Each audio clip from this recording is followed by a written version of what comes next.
Hello everyone, how are you all? First, welcome. कैसे हैं आप सब लोग? आई होप कि आप लोग बहुत ही अच्छे और सेफ होंगे घरों पे, सेफ रहें और मेंटेन करें डिस्टेंस को, मास्क का यूज़ करें। आज का चैप्टर बहुत ही इम्पोर्टेंट है क्योंकि आप फर्स्ट टाइम कर रहे हो ये, और ये है लेसन 8। लेसन 8 का जो नाम है वो है मोर ऑन पाइथन। बच्चों, ये बहुत ही अच्छा चैप्टर है, बहुत ही इम्पोर्टेंट चैप्टर है और बहुत ही प्रोग्रामिंग वाला चैप्टर है। अगर आप प्रोग्रामिंग में इंटरेस्ट रखते हो, गेम्स बनाना चाहते हो और बहुत ही अच्छे सॉफ्टवेयर्स बनाना चाहते हो, जैसे आप गूगल, यूट्यूब, ये सब यूज़ होते हैं, पाइथन से बने हुए हैं, तो बहुत ही इम्पोर्टेंट चैप्टर है। अगर आप ध्यान से इसको मुझे देखोगे तो आपको ये बहुत ही अच्छे से समझ में आ जाएगा। तो मैं आज प्रैक्टिकल करके दिखाऊंगा आपको कि हम पाइथन में कैसे प्रोग्रामिंग करते हैं और बड़े मज़ा आता है इसको करने में। तो हम वन बाय वन इसको करना सीखेंगे, ठीक है। तो आज हम सबसे पहले बात करेंगे ऑपरेटर्स की, ठीक है। ऑपरेटर्स कितने तरीके के होते हैं, ठीक है। हम सबसे पहले बात करेंगे ऑपरेटर्स की। अब इसमें जो सबसे पहला आता है वो होता है एरिथमेटिक ऑपरेटर। ध्यान रखना बच्चों, स्पेलिंग याद रखना। एग्जाम पूछते हैं कितने तरह के ऑपरेटर्स होते हैं, तो ये एरिथमेटिक ऑपरेटर के बारे में बात करेंगे। अब बारे में बात करना है तो हम सबसे पहले हमें क्या करना पड़ेगा, देखो यहाँ पर आप जाओगे ना सर्कल पे, इस पर क्लिक करो और यहाँ से हमें टाइप करना पड़ेगा टर्मिनल, TERMINAL। टर्मिनल पे क्लिक करोगे और जैसे ही आप देखो ये ब्लैक कलर का आपको नज़र आएगा, ये वाला, इसको क्लिक कर दो, ठीक है। तो एक आपको ब्लैक स्क्रीन खुल के अभी नज़र आएगी, ये ब्लैक स्क्रीन, ठीक है। अब इस ब्लैक स्क्रीन पे आपको क्या करना है, आप इसको बड़ा भी कर सकते हो। अब आपको यहाँ ऊपर, यहाँ पर जहाँ मेरा माउस चल रहा है, यहाँ पर आप लिखोगे पाइथन, PYTHON, सब स्मॉल में होना चाहिए, कैपिटल कुछ भी नहीं होना चाहिए। एंटर करो तो देखो ये आपको ये 3 एरो नज़र आ रहे हैं यहाँ पर नीचे, और ये ब्लाइंड ब्लिंक हो रही है ये वाले। जैसे ही आपको ये 3 एरो नज़र आने लग जाए तब समझ लो आपका पाइथन स्टार्ट हो गया, ठीक है। अब देखो हम इसमें सबसे पहला एक प्रोग्राम करते हैं, जैसे मैं करूं वैसे आप भी इसको कर करके देखना, ठीक है। और पाइथन अगर आप विंडोज़ में यूज़ कर रहे हो तो मैं उसका लिंक आपको इस डिस्क्रिप्शन में दे रखा है, उसको जाके क्लिक कर लेना और वहाँ से डाउनलोड कर लेना, और आप आपके लैपटॉप और पीसी पे भी उसको चला सकते हो। तो देखो सबसे पहला प्रोग्राम हम बनाते हैं। जैसे अगर हमने यहाँ पर लिखा कि A इक्वल टू, जैसा मैं कर रहा हूँ बस आप वैसे करते जाना, ठीक है। और उसके बाद में यहाँ पर हमने लिख दिया 100, ऐसे। अब हमने A की वैल्यू दे दी 100, ठीक है। अब उसके बाद में इसको हमको प्रिंट निकालना है, प्रिंट कहना है कि ये प्रिंट करो इसका रिजल्ट, तो हम लिखेंगे प्रिंट कमांड से। ये हम पहला कर रहे हैं अरिथमेटिक ऑपरेटर, ठीक है, जिसमें हम मैथमेटिक्स साइंस को ही यूज़ करते हैं। तो प्रिंट ब्रैकेट A। अब जैसे ही एंटर करोगे तो देखो A की वैल्यू कितनी आ गई, 100 आ गई, है ना, क्योंकि हमने पहले ही बता रखा था A की वैल्यू क्या है, 100। तो ऑटोमेटिकली वो सॉफ्टवेयर वहाँ से 100 को पिक करेगा। इस तरह से इसको हम डायरेक्ट भी कर सकते हैं। जैसे अगर हमने लिखा A इक्वल टू 10, फिर हमने दे दिया B इक्वल टू 20, ठीक है। अब उसके बाद में हमने यहाँ लिख दिया C equal to A plus B, enter. अब ऐसे तो आंसर आएगा नहीं, तो हम क्या करेंगे, प्रिंट ब्रैकेट C, सब कुछ स्मॉल में लिखना है बच्चों। क्या आंसर आया, 30। तो इस तरह से देखो ये अरिथमेटिक ऑपरेटर काम में करता है, ठीक है। अब हम नेक्स्ट चलते हैं हमारा स्ट्रिंग ऑपरेटर, ठीक है। अब देखो ये था हमारा, मैं वापस आपको बताता हूँ, ये था अपना फर्स्ट नंबर पे अरिथमेटिक ऑपरेटर, ठीक है। अब हम नेक्स्ट जो करने वाले हैं वो है सेकंड है आपका स्ट्रिंग ऑपरेटर, ठीक है। अब स्ट्रिंग ऑपरेटर क्या होता है मैं बता देता हूँ। वापस हम टर्मिनल पे आए, और स्ट्रिंग का मतलब होता है टेक्स्ट, ठीक है। तो हमें अगर 2 टेक्स्ट मिलाने हो, जैसे सेंट्रल अलग लेते हैं, एकेडमी अलग लेते हैं, तो उसको हम एक साथ सेंट्रल एकेडमी लिखा हुआ आना चाहिए। कैसे करेंगे, देखो बहुत ईजी है। पहले A इक्वल टू, अब टेक्स्ट को लिखने के लिए डायरेक्ट नहीं लिखना है, उसको इन्वर्टेड डबल इन्वर्टेड कॉमा बना के और फिर आप उसके अंदर लिख दो सेंट्रल, फिर इन्वर्टेड कॉमा बंद कर दो। तो ये एक A की वैल्यू हमने दे दी सेंट्रल, फिर हमने दे दी B की वैल्यू, और इन्वर्टेड कॉमा लगा के हमने दे दिया अकेडमी, फिर हमने इससे ऐसे कर दिया। ठीक है, अब हमने किया एंटर। अब हम करते हैं दोनों को जोड़ना है, तो हम क्या करेंगे, स्ट्रिंग को जोड़ने के लिए प्रिंट और आगे हमने ब्रैकेट बनाया a प्लस b। सिर्फ आप ये बच्चों ध्यान रखना, स्ट्रिंग को जोड़ा जा सकता है, बाकी मल्टीप्लाई माइनस कुछ नहीं कर सकते। ठीक है, तो स्ट्रिंग में सिर्फ आप किसी भी टेक्स्ट को लिखोगे तो दो चीज़ें याद रखनी है, एक तो दोनों तरफ इन्वर्टेड कॉमा होने चाहिए, एक उसको सिर्फ ऐड कर सकते हो, उसके अलावा और कुछ नहीं कर सकते। ठीक है, अब जैसे ही देखो मैं एंटर करूंगा ना तो देखना आउटपुट आएगा, क्या लिखा हुआ है, सेंट्रल एकेडमी, इस तरह से, है ना, मजेदार। तो इस तरह से हम स्ट्रिंग को भी ऐड कर सकते हैं। अब जो नेक्स्ट हम करेंगे, दो ऑपरेटर्स हो गए हमारे, अब हम जो तीसरा ऑपरेटर करेंगे, ऐसे बहुत सारे प्रोग्राम बुक में दे रखे हैं, आप ट्राई करना। ठीक है, अब एक प्रोग्राम और आता है आपका असाइनमेंट ऑपरेटर। ठीक है, मैं यहाँ पर लिख देता हूँ आपको, देखो अब तीसरा जो है वो आपका है असाइनमेंट ऑपरेटर। ठीक है, असाइनमेंट ऑपरेटर ये है अपना तीसरा ऑपरेटर। हटा देता हूँ, ऑपरेटर तो सारे ऑपरेटर ही है, ठीक है, याद रखना। तो ये अपना तीसरा ऑपरेटर। असाइनमेंट ऑपरेटर का मतलब क्या होता है, इक्वल टू साइन, कोई भी वैल्यू जैसे कैसे देते हैं। अब देखो, जैसे मैंने लिखा a इक्वल टू 10, ठीक है, तो ये मैंने असाइन कर दिया, a की वैल्यू है 10।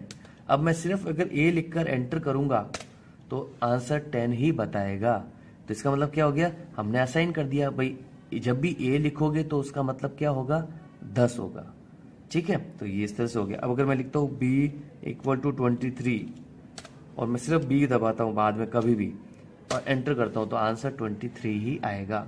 इस तरह से ये असाइनमेंट ऑपरेटर काम में करता है। ठीक है ना, बहुत इजी। अब उसके बाद हम करेंगे रिलेशनल ऑपरेटर। तो हमारा ये 4 नंबर का हो गया। अब 4 नंबर हो गया हमारा रिलेशनल, स्पेलिंग अच्छी से याद होनी चाहिए। ठीक है, ये देखो ये गलत हो गया ना, रिलेशनल, ये रहा रिलेशनल ऑपरेटर। ठीक है, अब रिलेशनल ऑपरेटर क्या बताता है, रिलेशन बताता है। कैसे बताएगा वो मैं आपको बताता हूँ। देखो, जब हमें बताना हो, जैसे मान लो मैंने लिखा a की वैल्यू है 100, b की वैल्यू है 200 और c की वैल्यू है 150, ऐसे। ठीक है, अब रिलेशनल में क्या होता है कि वो बताता है कि वो उससे बड़ा है कि छोटा है, इस तरह से कंडीशन बतानी हो, ग्रेटर देन, लेस देन, ऐसी कुछ बताना हो तो हम ऐसे। अब देखो, अब मैंने यहाँ पर एक वैल्यू कंडीशन डालता हूँ, a स्मॉलर देन b। अब ये पूछ रहा है क्या a छोटा है b से, यानी देखो a की 100 है, b की 200 है, c 150 है। तो a क्या हम क्वेश्चन पूछ रहे हैं कंप्यूटर से, पाइथन से, क्या a छोटा है b से। तो हम जैसे ही एंटर दबाएंगे देखते हैं क्या आंसर आता है। तो ये बोल रहा है ट्रू, ग्रेट, यानी कि a तो 100 है और b 200 है, तो इसका मतलब हमारा आंसर सही है। तो अपने आप कंप्यूटर बता रहा है कि ट्रू। अब अगर मैं लिखता हूं उसका उल्टा, क्या a ग्रेटर है b से, अब देखते क्या आता है। क्या लिखा हुआ है, फॉल्स, क्योंकि a तो बड़ा कहां से होगा, a तो 100 ही है, b 200 है, इस तरह से, है ना। तो इसको कहते हैं। अब हम देखते हैं कि क्या a और b की वैल्यू सेम है, तो उसके लिए हम कैसे करेंगे, 2 बार इक्वल टू दबा देंगे और b, तो देखते हैं क्या आंसर आता है, फॉल्स। ठीक है, a और b तो दोनों इक्वल है ही नहीं, a का 100 है, b का 200 है। ठीक है, इस तरह से। तो ये आपके आते हैं। अब अगर हम देखते हैं एक और आता है, क्या a और b नॉट इक्वल टू, तो नॉट इक्वल टू के लिए क्या करते हैं, ये 1 दबाना है आपको शिफ्ट के साथ में, तो ये एक्सक्लेमेटरी मार्क आ जाएगा। अब इक्वल टू b कर दो, तो ये बोल रहा है a b के बराबर नहीं है, मैं कहता हूँ, तो एंटर करते हैं, देखते हैं, तो ट्रू, बिल्कुल सही है ना। तो इस तरह से ये आपके रिलेशनल ऑपरेटर काम में आते हैं। ऐसे ही एंड ऑपरेटर भी आपके। अब नेक्स्ट जो ऑपरेटर है लास्ट, वो है आपका 5 नंबर, जो है आपका लास्ट है अपना लॉजिकल ऑपरेटर। ठीक है, लॉजिकल ऑपरेटर। ठीक है, ये लॉजिकल, ये याद रखना। अब लॉजिकल कैसे काम करता है तो वापस बताता हूं आपको। लॉजिकल में भी एंड ही होगा। जैसे अगर मैं देता हूँ ए की वैल्यू है 25, फिर हम देते हैं बी की वैल्यू है 45, ठीक है। अब हमने यहाँ दिया, अब हम देखते हैं, अब हम एक यहाँ पर कंडीशन देते हैं, एंड कंडीशन, ठीक है। क्या ए इक्वल टू 5 है, ठीक है, एंड क्या बी बड़ा है, ठीक है, क्या बड़ा है 20 से, ऐसी हमने एक वैल्यू दे दी। तो एंड जो ये लगा हुआ है ना, ये बीच में एंड, ये कौन से हो गए ऑपरेटर? Logical operator. इसमें और भी आ सकता है, नॉट भी आ सकता है, ऐसे, ठीक है। अब देखो एंटर करते हैं तो क्या आंसर है? फॉल्स। ये तो बराबर है ही नहीं 5 से, क्योंकि हमने ए की वैल्यू ऊपर देखो कितनी दे रखी है 25, तो ये सही नहीं है। अब ऐसे ही अगर और मैं देता हूं तो क्या ए छोटा है 5 से, और अब बीच में और ऑपरेटर यूज कर रहा हूं, क्या बी नॉट इक्वल टू, जैसे ये मैं साइन दे दिया एक्सक्लेमेशन इक्वल टू, और फिर मैंने लिख दिया 10, तो क्या आंसर आता देखते हैं, ठीक है। अब आंसर क्या आ रहा है देखो, ट्रू आंसर आ रहा है, मतलब और होना चाहिए, दोनों में से और होना, या तो ए छोटा हो 5 से तो वो तो गलत है, लेकिन क्या बी बराबर नहीं है 10 से, तो सही है। तो दोनों में से जो भी एक सही होगा वो ट्रू आ जाएगा, ठीक है, इस तरह से। अब एक वर्ड आता है एल्गोरिथम, ये आपको इसकी डेफिनेशन हमेशा याद रखनी है बच्चों। एल्गोरिथम क्या होता है? जब भी हम कोई स्टेप वाइज स्टेप किसी भी चीज की कॉपी पे लिखते हैं तो वो कहलाता है एल्गोरिथम, यानी well defined step by step procedure और way to write a program. तो हम किसी भी चीज को जब लिख के दिखाते हैं स्टेप वाइज तो वो बन जाता है एल्गोरिथम। और जब उसी को हम किसी फोटोग्राफ के फॉर्म में बताते हैं, पिक्चर के फॉर्म में बताते हैं, तो वो बन जाता है हमारा flow chart. A pictorial representation of flow of steps is called, to solve a problem is called flow chart। जैसे मैं आपको बुक में दिखाता हूँ तो ये आपका फ्लो चार्ट हो गया। तो जब हम किसी भी चीज को स्टेप बाय स्टेप जो दिखा रहे थे वो तो एल्गोरिथम था, और जब हम फोटो से बताते हैं तो ये, जैसे देखो यहाँ स्टार्ट, एज डालो, अगर क्या उसकी एज 18 से ज़्यादा है, यस, तो आप ड्राइविंग लाइसेंस के लिए अप्लाई कर सकते हो, अगर नो तो आप नहीं कर सकते लाइसेंस के लिए अप्लाई, और प्रोग्राम स्टॉप। तो ये हमने एक फ्लो चार्ट में सिंबल्स के थ्रू बताया, तो ये हमारा बन गया फ्लो चार्ट, राइट। तो इस तरह से हम ये काम करते हैं। अब उसके बाद में तीन तरह के कंट्रोल स्ट्रक्चर होते हैं, एग्जाम में आते हैं बच्चों। टाइप्स ऑफ कंट्रोल स्ट्रक्चर्स, ठीक है, टाइप्स ऑफ कंट्रोल स्ट्रक्चर्स आते हैं, वो कौन से हैं अभी मैं आपको बताता हूं। देखो बच्चों, तीन तरह के कंट्रोल स्ट्रक्चर होते हैं। 1 सीक्वेंशियल, ठीक है, याद रखना नाम। दूसरा कंडीशनल, तीसरा आइटरेटिव। ये याद रखना, ये तीन तरह के कंट्रोल स्ट्रक्चर्स होते हैं। एग्जाम में कई बार पूछे जाते हैं कि बच्चों बताओ तीन तरह के कौन से कंट्रोल स्ट्रक्चर्स होते हैं, ठीक है। अब ये तीनों होते क्या है वो मैं आपको बताता हूँ, ठीक है। जैसे अगर आपको कोई मैथ्स का फॉर्मूला डालना हो, जैसे अभी हमने थोड़ी देर पहले डाला, तो वो कहलाएगा अपना सीक्वेंशियल स्टेटमेंट। अब अगर हमें कंडीशनल स्टेटमेंट क्या होता है, अगर हमें बच्चे बताना हो, कोई ऐसा प्रोग्राम लिखना हो कि अगर बच्चे के मार्क्स 40% से ऊपर हो तो लिखा हुआ आए पास, नहीं तो लिखा हुआ है फेल, तो ऐसी कंडीशन बतानी हो तो उसके लिए होता है कंडीशनल स्टेटमेंट। आइटरेटिव का मतलब होता है रिपीट करो, ठीक है। जैसे मैंने आपको बोला ग्राउंड के 3 चक्कर काटो, तो एक ही ग्राउंड के 3 बार चक्कर काटोगे तो ये रिपीटेशन हो रहा है, तो ये बन गया हमारा आइटरेटिव स्टेटमेंट। यानी when we repeat the command for number of times is called iterative statement. जैसे मान लो बच्चों, कई बार क्या होता है कि प्रोग्राम बहुत बड़े होते हैं, तो हम उसको दूसरी तरीके से भी टर्मिनल पे शो कर सकते हैं। अब कैसे करते हैं देखो मैं बताता हूँ, ध्यान से देखना। देखो यहाँ पर मैं एक प्रोग्राम बनाता हूँ, a = 10, b = 30, अभी हम छोटा ही प्रोग्राम ले रहे हैं, ऐसे बहुत बड़े बड़े लाइंस के भी प्रोग्राम्स होते हैं बहुत सारे।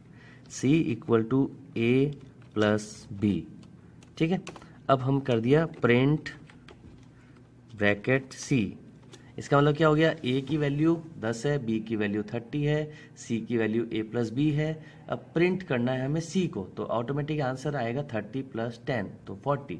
अब उसको सेव करने के लिए ट्रिक बताता हूँ, फाइल में जाओ, सेव एज करो, सेव एज करके यहाँ डॉक्यूमेंट्स पे सेलेक्ट करना, ठीक है, और यहाँ पर क्लिक करके ऊपर इसको बैक स्पेस से हटा दो, और यहाँ जो भी आपका नाम है वो लिखना, जैसे मैं लिखता हूँ यहाँ टेस्टिंग और .py लगाना बहुत ज़रूरी है। ये .py लगाओगे तभी वो पाइथन की फाइल बनेगी। अब ये करने के बाद में एंटर दबा दो, ठीक है, ये हमारी फाइल सेव हो गई, देखो कलर भी चेंज हो गया ऑटोमेटिकली, तो ये पाइथन की फाइल बन गई। अब हम इसे ओपन करना है तो हम क्या करेंगे, इसको मिनिमाइज कर देंगे। अब जाओ टर्मिनल पे, इसको ओपन करो। अब इसकी ट्रिक बताता हूँ, टर्मिनल पे ट्रिक ये है, पहले लिखो CD स्पेस डॉक्यूमेंट्स में जैसा लिखा हुआ है वैसा ही लिखना है, D बड़ा OCU documents, OCUMENTS documents, enter, तो ये डॉक्यूमेंट्स फोल्डर में चला गया। अब हमें कौन सी फाइल खोलनी है पाइथन की, तो पाइथन लिखो पहले, कोई भी चीज़ बड़ी नहीं होगी, सब स्मॉल पाइथन। अब वो फाइल का नाम क्या था, टेस्टिंग.py लिखना बहुत ज़रूरी है। अब आंसर क्या आना चाहिए, 40 आना चाहिए। ये देखो आंसर आपको क्या आ रहा है, 40 लिखा हुआ गया है ना। इस तरह से हम कोई भी फाइल को सेव करके भी उसका आंसर पाइथन टर्मिनल पे चला सकते हैं। तो आई होप आपको अच्छे से समझ में आ गया होगा। वीडियो को 1 या 2 बार या 3 बार देखेंगे तो आपको और अच्छे से समझ में आ जाएगा। और आप प्रैक्टिस करें, और पाइथन जो विंडोज़ पे काम करना चाहते हैं उनके लिए लिंक मैंने डिस्क्रिप्शन में दे रखा है, उसको जाकर डाउनलोड कर लें। And enjoy learning with our पढ़े, so much to learn. Thank you so much.